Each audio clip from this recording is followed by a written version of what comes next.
ഹൃദയം നിലച്ചുപോകുന്ന സ്ഥിതിയായിരുന്നു മാത്യു അച്ചാടൻ്റെ. ഹൃദയം മാറ്റിവെക്കുകയല്ലാതെ മറ്റു വഴികളില്ലെന്ന് ഡോക്ടർമാർ വിധിയെഴുതി. തിരുവനന്തപുരത്ത് വെച്ച് മരിച്ച നീലകണ്ഠ ശർമ്മയുടെ ഹൃദയം കൊച്ചി ലിസി ആശുപത്രിയിൽ എത്തിച്ച് മാത്യു അച്ചാടന് തുന്നിച്ചേർക്കുകയായിരുന്നു. പിന്നീട് ഹൃദയം കൊച്ചിയിലെത്തിക്കാനുള്ള വഴിയായിരുന്നു ഏറെ പ്രതിസന്ധി. എറണാകുളം MLA ആയിരുന്ന ഹൈബി ഈഡൻ വഴി അന്നത്തെ മുഖ്യമന്ത്രി ഉമ്മൻചാണ്ടി സംഭവത്തിന്റെ ഗൗരവം മനസ്സിലാക്കി. കേരളത്തിൽ ആദ്യമായി എയർ ആംബുലൻസിന് ഉത്തരവിടുന്നത് അർദ്ധരാത്രി. അപ്പോൾ മുതൽ ശസ്ത്രക്രിയ തീരുന്നതുവരെ വിവരങ്ങൾ അന്വേഷിച്ചുകൊണ്ടേയിരുന്നു ഉമ്മൻചാണ്ടി. മാത്രമല്ല, വർഷങ്ങൾ കഴിഞ്ഞിട്ടും ഓരോ തവണ ചാലക്കുടിയിലെത്തുമ്പോഴും മാത്യു അച്ചാടന്റെ സുഖവിവരങ്ങളും ചികിത്സ സംബന്ധിച്ച കാര്യങ്ങളും തിരക്കുമായിരുന്നു.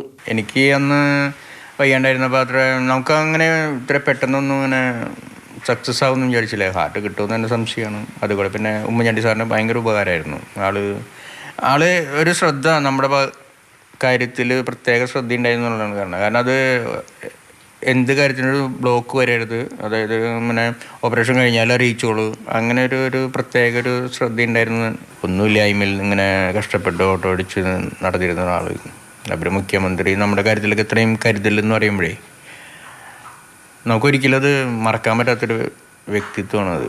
ഒരു സാധാരണക്കാരന് സ്വപ്നം കാണാൻ പോലും കഴിയാത്ത കാര്യമാണ് ഉമ്മൻചാണ്ടിയുടെ ഇടപെടൽ മൂലമുണ്ടായതെന്ന് മാത്യു പറയുന്നു. ഈ ജനങ്ങളിൽ നിന്ന് അത്രമാത്രമേ ജനങ്ങളായിട്ട് കൂട്ടി കഴിഞ്ഞു പോകണം. അതായത് ജനങ്ങളിലൊരാളായിട്ട്, അതിനോട് ഒരു അധികാരത്തിൻ്റെ ഒരു